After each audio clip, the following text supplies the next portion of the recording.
Kami dari kelompok 2. Di sini kami akan mempraktikkan bimbingan dan konseling belajar di sekolah menggunakan komponen layanan dasar dengan metode bimbingan klasikal. Selamat pagi anak-anak semua. pagi. Gimana hari ini kabarnya? Pada sehat? Oke, sebelum kita memulai pelajaran kita hari ini, mari kita berdoa menurut agama dan kepercayaan masing-masing. Berdoa mulai. Berdoa selesai. Oke anak-anak, ini semuanya udah pada sarapan belum nih? Belum. Sarapan ya. Tapi kalian yakin nggak kalian pada hari ini akan konsentrasi menggunakan Bapak? Saya yakin. Yakin kalian cukup besar ya? Oke, Bapak akan tes konsentrasi kalian. Anak-anak bisa berdiri dulu. Bapak minta tolong anak-anak berdiri. Yang kakinya sakit jangan dipaksain ya, Bapak. Bagus. Ya, Bapak duduk aja. Oke. Ibu diperintah Bapak ya teman-teman. Anak-anak semua. Kalau Bapak bilang pegang hidung, anak semua pegang. Kalau Bapak bilang pegang telinga, anak semua bilang.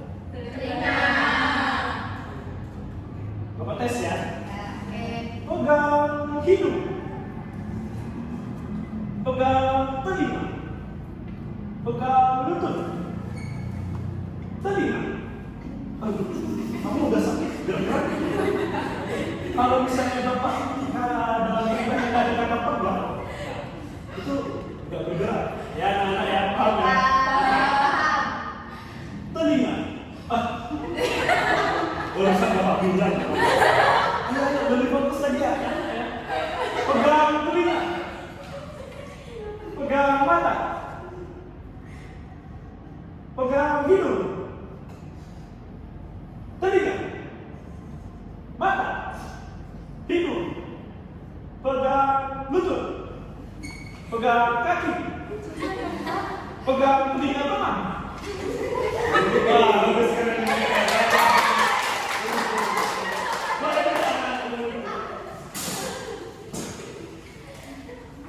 Oke, pada hari ini Bapak selaku guru BK akan memberikan sedikit penjelasan terkait prokrastinasi dalam belajar. Nah, sebelum kita masuk ke prokrastinasi dalam belajar, kita akan memahami dulu apa itu prokrastinasi dan belajar. Oke, siapa yang tahu definisi dari prokrastinasi? Ada yang mau angkat tangan? Ya. Oke, boleh. Namanya siapa? Oke. Prokrastinasi belajar ini adalah sebuah Prokrastinasi aja. Prokrastinasi adalah sebuah kegiatan yang menunda-nunda pekerjaan atau suatu proses. Oke, menunda-nunda pekerjaan atau proses. Ada lagi yang mau memberikan pendapatnya terkait definisi prokrastinasi? Anak-anak semua? Ada yang mau? Ada yang mau? Sama ya, sama. Yang sama angkat tangan. Setuju ya? Kalian sibuk bupakan ya? Oke, selanjutnya definisi belajar. Ada yang tahu definisi belajar? Ya, apa tadi katanya? Ayo sama tunjuk-tunjuk. Apa itu? Namanya siapa? Oh, sebenarnya dia. Soalnya jangan malu-malu, harus percaya diri. Soalnya Proses pemahaman. belajar itu adalah proses pemahaman. Oke. Ada lagi yang mau berikan pendapatnya terkait definisi belajar? Ya, boleh. Namanya siapa? Nama aku Vinca.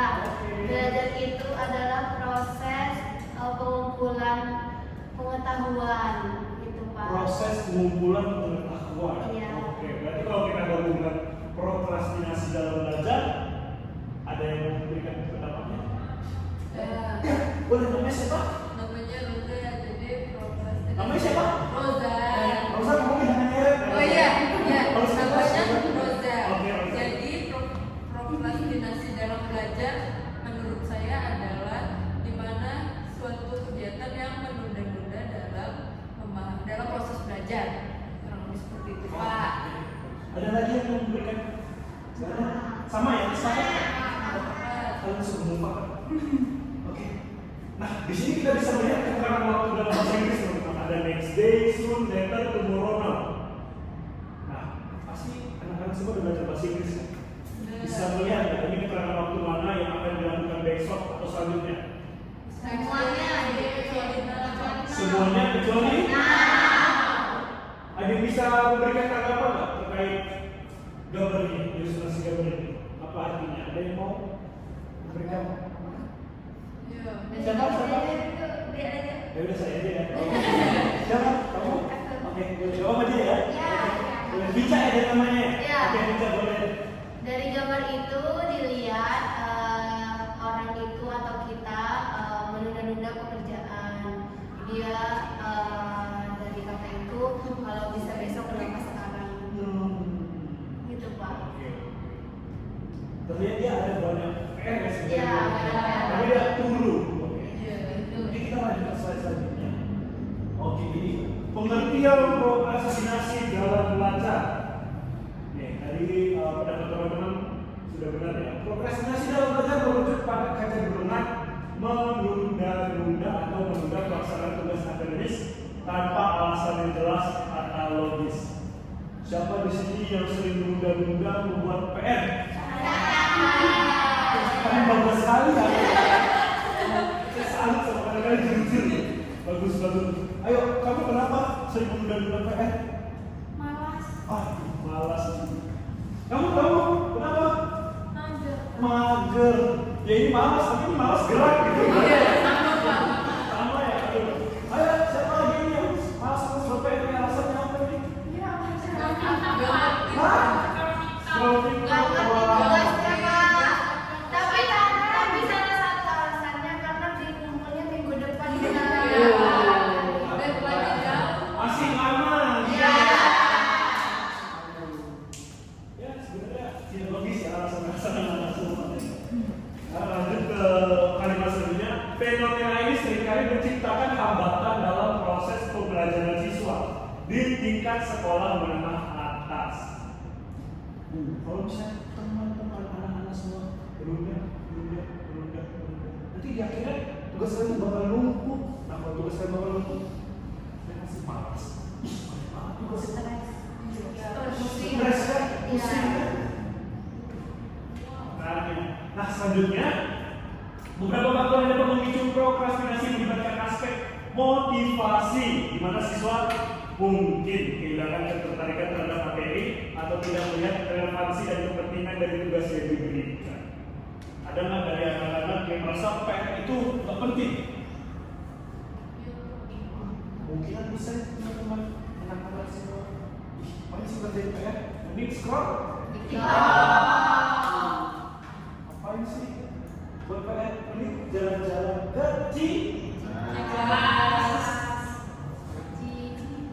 betul cinta.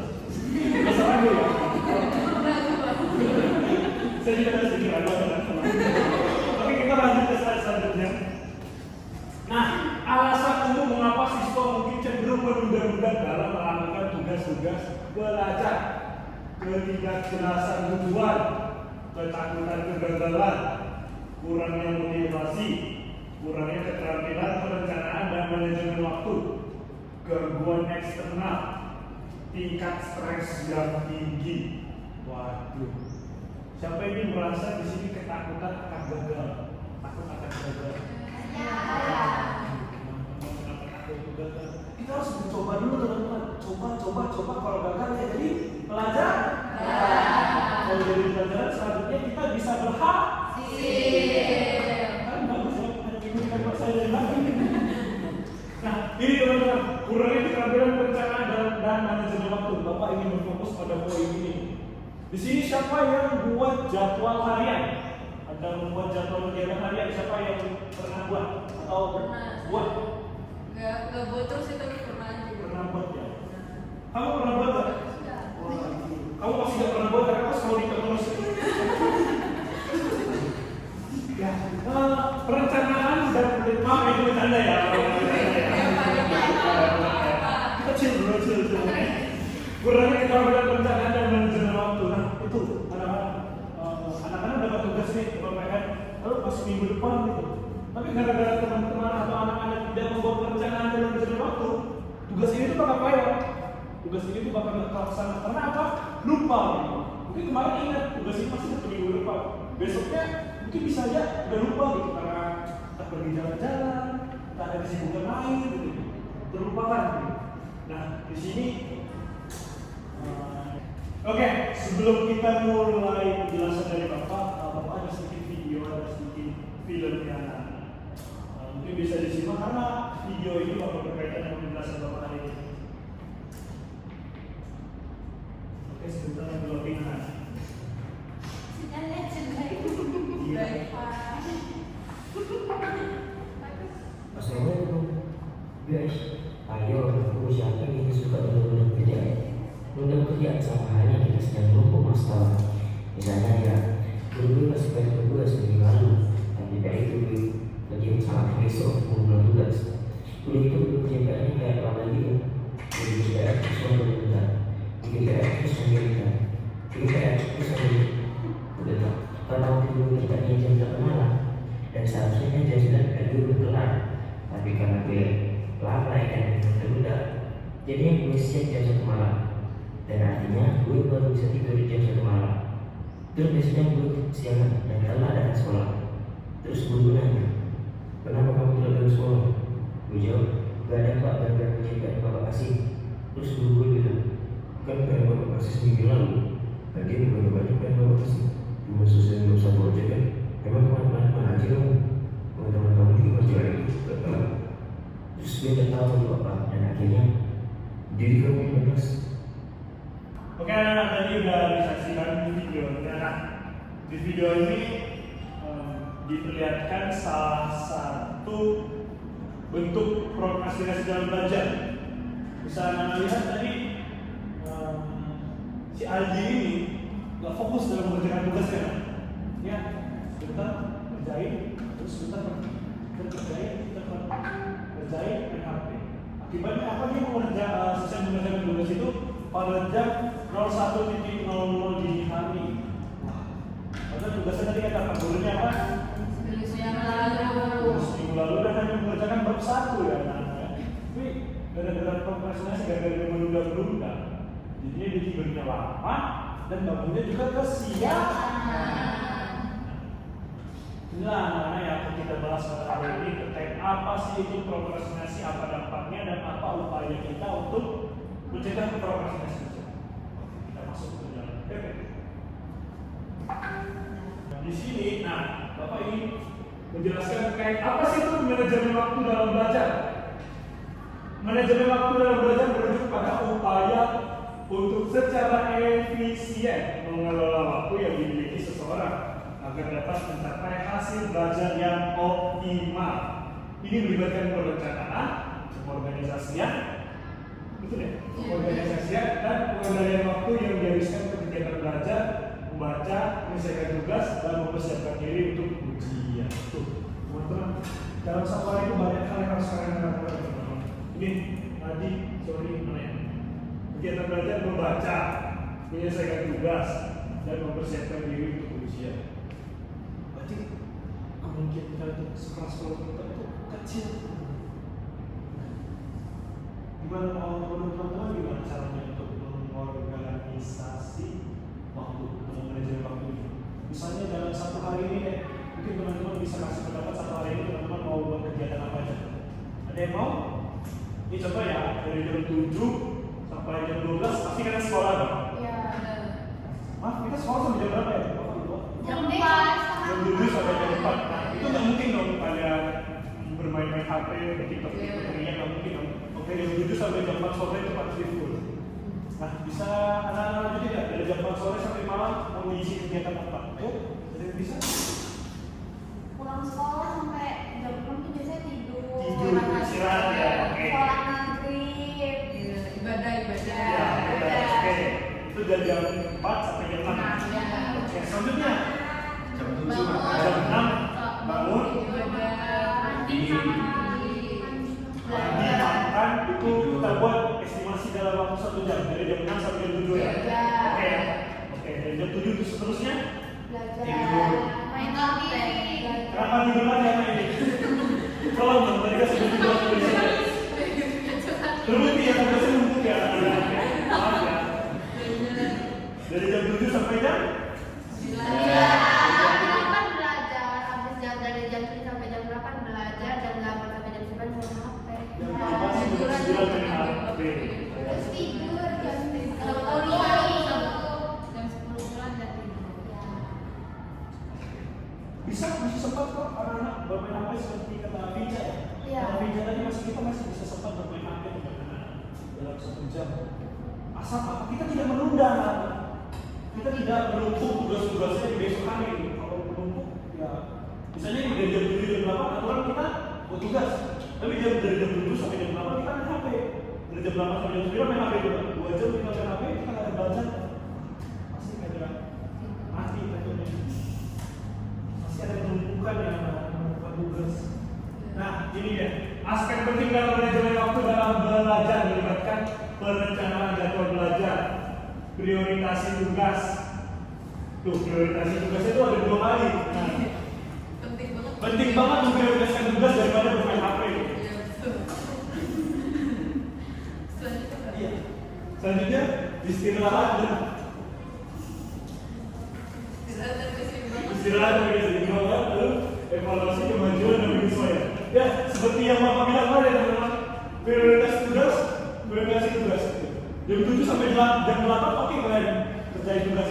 Tapi kalau tugas manusia, masa kalian mendahulukan HP? Ya, mau tidak mau jam 8 sampai jam 9 kalian harus. Itu namanya pengorban.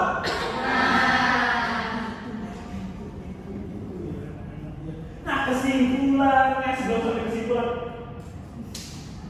anak-anak ada yang mau memberikan tanggapannya terkait penjelasan prokrastinasi belajar ini? Siapa? Boleh, Rosa. Iya. Rosa Arab. Oke, Rosa, boleh. Jadi saya di sini mau ngasih ini sih tanggapan sedikit Pak. Pak jangan kabur sih. Udah masukin dulu. Oh iya. Oke, saya di sini mau ngasih tanggapan Pak bahwa ternyata dari materi ini saya jadi lebih tahu kedepannya harus bagaimana cara mengatur waktu sih Pak. Tanggapan saya seperti itu. Cara memanajemen waktu. Iya. Ada lagi anak-anak yang mau memberikan tanggapan?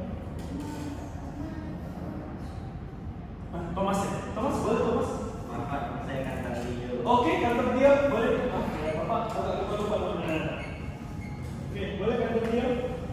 Jadi mungkin kesimpulannya dari menurut saya kegiatan prokrastinasi belajar itu merupakan suatu kegiatan yang sangat merugikan karena hal yang kita tunda-tunda itu harusnya bisa kita selesaikan dengan tepat waktu dan agar kita tidak terjadi prokrastinasi itu kita juga harus menyusun Jadwal. ya jadwal manajemen waktunya kedua. Kesimpulannya harus ada prioritas gitu ya anak-anak. Harus ada mana yang lebih penting, mana yang lebih tidak penting. Nah, yang seperti tadi kata Bapak, mengorbankan waktu. Ada lagi yang ingin memberikan kesimpulannya anak-anak sebelum kita masuk ke slide terakhir. Kesimpulannya apa? Manajemen waktu dalam belajar membantu siswa mengoptimalkan penggunaan waktu mereka, meningkatkan efisiensi belajar, dan mengurangi stres. Dengan mengimplementasikan prinsip-prinsip manajemen waktu, siswa dapat mencapai hasil belajar yang lebih baik. Dengan kata lain, membuat jadwal kegiatan kita dalam sehari-hari itu perlu. Membuat prioritas, ya, membuat prioritas kegiatan. Membuat apa sih yang harus kita lakukan duluan? Itu perlu kan? Kewajiban kita sebagai pelajar apa? belajar. Hendaknya yang diprioritaskan adalah belajar. Jika tugas saya belum selesai, tak apa itu waktu untuk kita bermain HP itu kita korbankan begitu. Masa kita lebih mementingkan HP daripada nilai kita? Ya. Nah kalau di rumah bapak ya anak-anak bapak itu bapak kasih waktu Senin sampai Jumat itu untuk belajar. Senin sampai Jumat itu nggak boleh main HP betul. Nggak boleh nonton televisi. Kalau misalnya ingin bermain HP juga di rumah bapak itu ada laptop. Jadi kalau misalnya ingin mencari sumber atau mencari informasi, menggunakan laptop itu nggak boleh bermain HP. Karena kalau bermain HP itu susah dipantau. Bisa aja anak bapak itu lari-lari kemana. Bapak kan lupa ya, ada dua begitu ya. Susah mengejar-kejarnya itu memantau-mantaunya itu. Nah, biar pemantauannya lebih terarah, lebih efisien gitu. Nah, Bapak beritahu kepada anak-anak Bapak di rumah, kalau mau cari informasi ini pakai laptop. Kalau mau main HP boleh Sabtu dan Minggu. Oke, begitu anak-anak. Untuk selanjutnya anak-anak bisa nih membuat jadwal kegiatannya gitu. Atau juga dari jam 7 sampai jam 4 itu udah ada ekstrakurikuler kan. Nah, selanjutnya bisa udah harus iya. Bisa bisa disusun gitu anak-anak. Biar tugas-tugasnya nggak numpuk gitu. Kasihan loh anak-anak tugasnya numpuk, kan guru selalu memberikan tugas kepada anak-anak. Bener nggak? Ya, mungkin sekian dari Bapak dan anak semua. Lebih kurang dan mohon maaf. Bapak pergi dulu ya anak-anak ya. Ada Bapak sebenarnya udah habis baterai ya anak-anak. Ya, sekian dari Bapak. Terima kasih. Sekian video yang dapat kami tampilkan. Mohon maaf jika ada kesalahan. Kami akhiri. Wassalamualaikum.